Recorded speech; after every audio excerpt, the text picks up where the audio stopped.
The piece is Gardens of Stone. Please welcome Neil Duncan.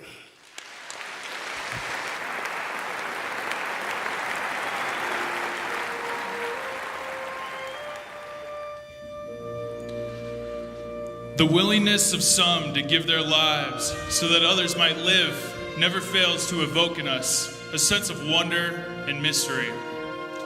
Words spoken by President Reagan at Arlington National Cemetery, a garden of stone, resting place for more than 240,000 American military men and women.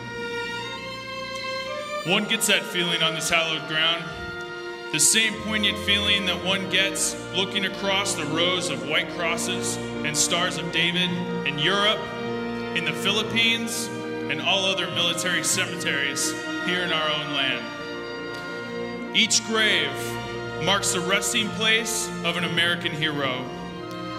All different and yet all alike.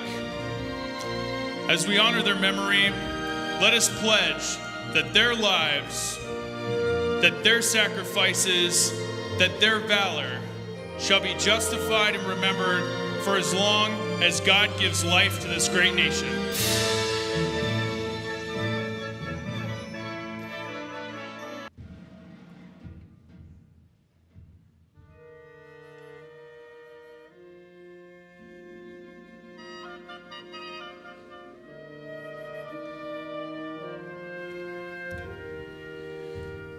Abraham Lincoln's words at the dedication of Gettysburg, another garden of stone, are poignant today and indeed as powerful as they were in 1863.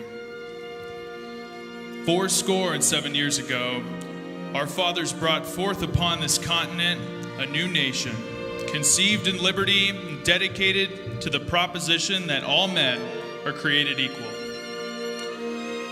Now we are engaged in a great civil war, testing whether that nation, or any nation, so conceived and so dedicated, can long endure. We are met on a great battlefield of that war. We've come to dedicate a portion of it as a final resting place for those who died here, that that nation might live. It is altogether fitting and proper that we should do this, but in a larger sense, we cannot dedicate, we cannot consecrate, and we cannot hallow this ground. The brave men, living and dead, who struggled here have hallowed it far above our poor power to add or detract. The world will little note nor long remember what we say here, while it can never forget what they did here. It is rather for us the living, we here be dedicated to the great task remaining before us, that from these honored dead, we take increased devotion to that cause for what they have gave, the last full measure of devotion.